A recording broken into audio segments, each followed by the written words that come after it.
Capitão, Cidinho Santos, senhoras e senhores senadores, comunicação do Senado Federal, senhoras e senhores, será que algum senador do Partido dos Trabalhadores conseguiria explicar por que a imagem do Brasil está tão arranhada? Tudo o que se fala hoje sobre o Brasil é negativo. Indica uma paralisia generalizada do governo da presidente Dilma. Eis alguns exemplos de manchete dos últimos dias.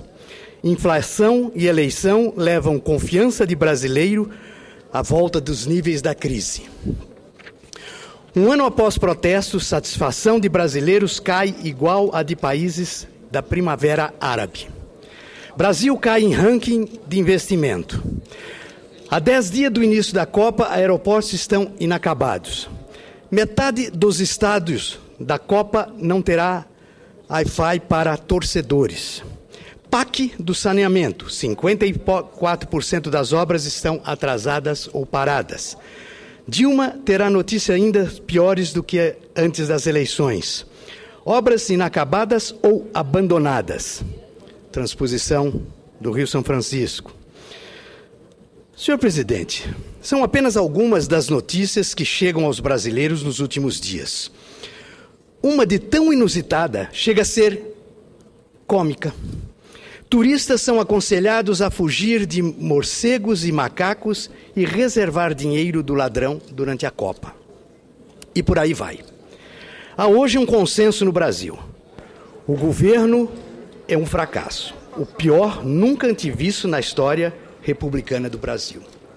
Os problemas são infindáveis em todas as áreas: educação, saúde, economia, segurança, infraestruturas, os índices rebaixados em todas as áreas. Às vésperas da Copa do Mundo, o país mergulha num dos piores momentos econômicos e entra na perigosa zona da estagflação. Inflação com estagnação econômica. O remédio equivocado dos juros altos não foi capaz de segurar a inflação. Ao contrário, fez a economia frear, jogando o PIB para 0,2% no primeiro trimestre de 2014. Só existe uma pessoa que acredita na melhoria desse quadro, o ministro Mantega. Mas, lamentavelmente, o que o ministro da Fazenda diz não se escreve. Não há uma única previsão de Mantega que tenha dado certo. Todas são verdadeiros fracassos. Por último, o ministro disse que ninguém poderia imaginar que o baixo crescimento econômico é resultante da inflação e dos juros altos. Ora, ou seja, é resultado de uma política econômica mal conduzida e conduzida por ele. O governo exagerou nos gastos e inchou a máquina pública. Quase 40 ministérios. Resultado, desequilíbrio orçamentário e financeiro. O governo optou por estimular o consumo, mas se esqueceu do endividamento das famílias. E não cuidou da produtividade e da competitividade. O resultado? Inflação fora de controle.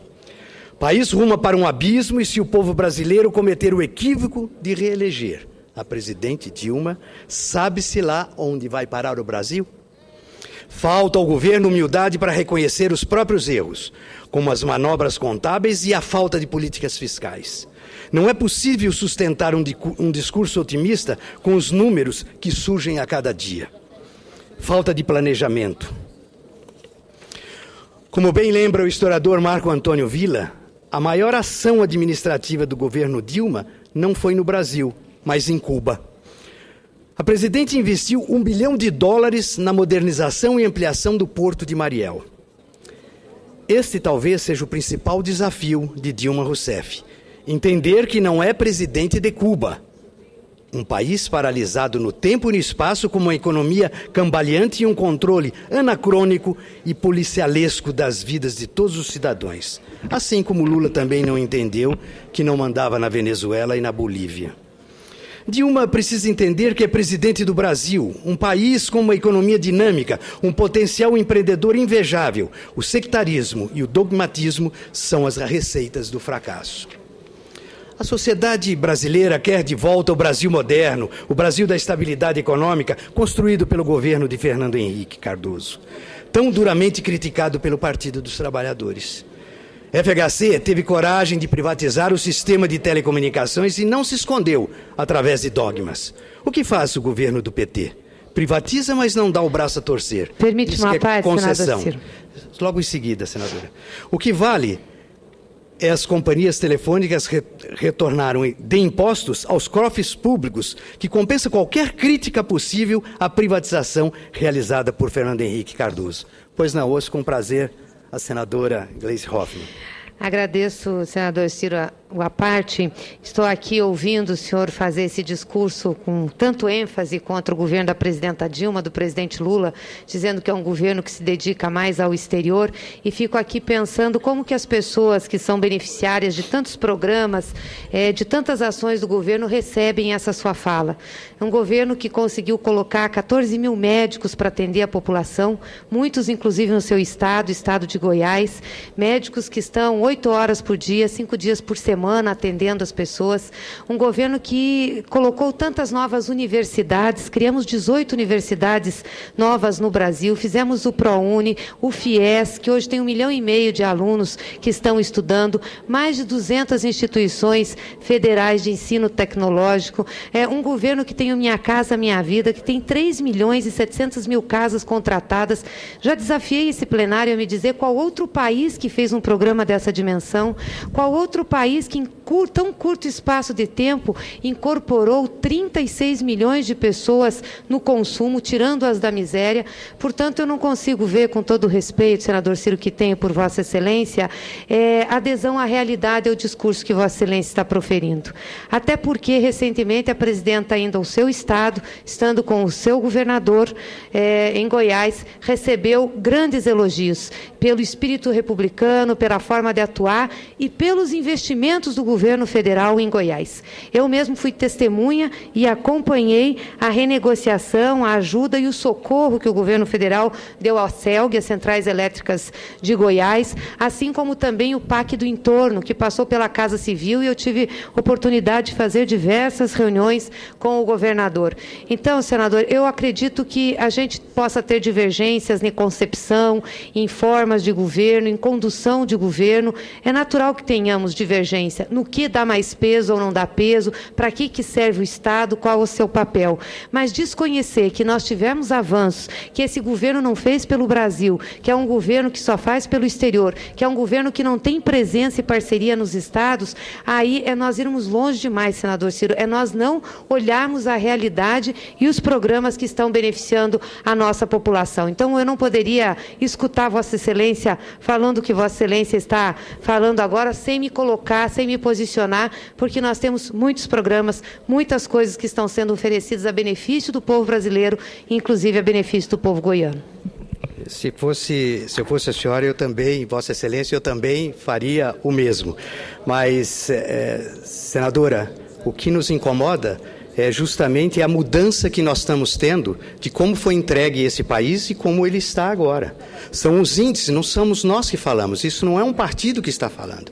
Nós estamos caindo em todos os índices, na educação, na infraestrutura, na economia, nós estamos perdendo espaço, nós já fomos os principais dos brinques, hoje não somos mais. Agora, alguma coisa esse governo tinha que fazer e fez, sim, é evidente, senão a situação estaria extremamente pior. Tem que justificar o porquê está. O meu estado, durante muito tempo, andou com as próprias pernas. Realmente recebeu, sim, um auxílio do governo federal meritório. Necessário. A presidente teve, naquele momento da CELG principalmente, uma atitude republicana, porque ela foi eleita para ser presidente do Brasil e não presidente de um partido. Mas como se a série de equívocos na condução da economia não bastasse, a senhora presidente, o governo do PT está acabando com a Petrobras. Ou eu estou enganado, ou a imprensa toda está mentindo, que perde o valor de mercado dia a dia. As suas ações valem 1/3 do que valia. A situação da empresa é tão grave que chega ao vexame e ao absurdo. Como é que a presidente Graça Foster admite publicamente que não pode falar sobre as declarações do ex-diretor Paulo Roberto Costas sobre a construção da refinaria Abreu e Lima? Como é que a senhora Graça Foster fica calada quando o ex-executivo afirma que o custo da refinaria de Pernambuco foi calculado utilizando-se uma conta de padeiro? Nas palavras dele, estimulou o custo de uma refinaria no México da época entre 15 e 20 mil dólares e multiplicou-se pela capacidade pretendida para o projeto brasileiro, sem considerar particularidades do mercado e das lógicas locais. Por outras palavras, a falta de planejamento da Petrobras fez a refinaria saltar os custos inicial de 2,5 bilhões para os atuais 18,5 bilhões. E a refinaria ainda não está pronta. Esse tipo de conduta é o atestado da incompetência da gestão de os maiores patrimônios do povo brasileiro. O governo Dilma está destruindo a Petrobras e quer enganar todo mundo com um depoimento combinado na CPI do Senado. Uma verdadeira farsa. É a linha que tem sido adotada nas manobras contábeis do governo. Cria um discurso fictício, literalmente para inglês ver, e acham que o brasileiro é bobo. Meia dúzia de falsos argumentos não enganam mais os eleitores. As redes sociais estão aí para desmentir as balelas e trazer à tona a realidade. No Brasil, senhor presidente, vivemos uma democracia. O governo quer colocar uma mordaça na imprensa com o controle social da mídia. Isso é uma ditadura disfarçada. Aqui, ao contrário de Cuba e da Venezuela, já termino, senhor presidente, vigora a livre manifestação do pensamento e a liberdade de expressão. Também não há mais para achar que o futebol é o ópio do povo e que se satisfaz com pão e circo.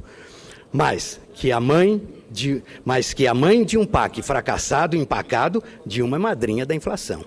Está conduzindo o Brasil a um buraco sem fundo. E não me venham com essa história de que a imprensa faz discurso contrário ao governo ou que a oposição é péssima, ou que está de mau humor. Será que o mundo está todo contra Dilma? É claro que não. O que todo o Brasil e o mundo já perceberam é como o atual governo está perdido e sem rumo. O governo da presidente Dilma é um fiasco. Obrigado, senhor presidente. Pois não.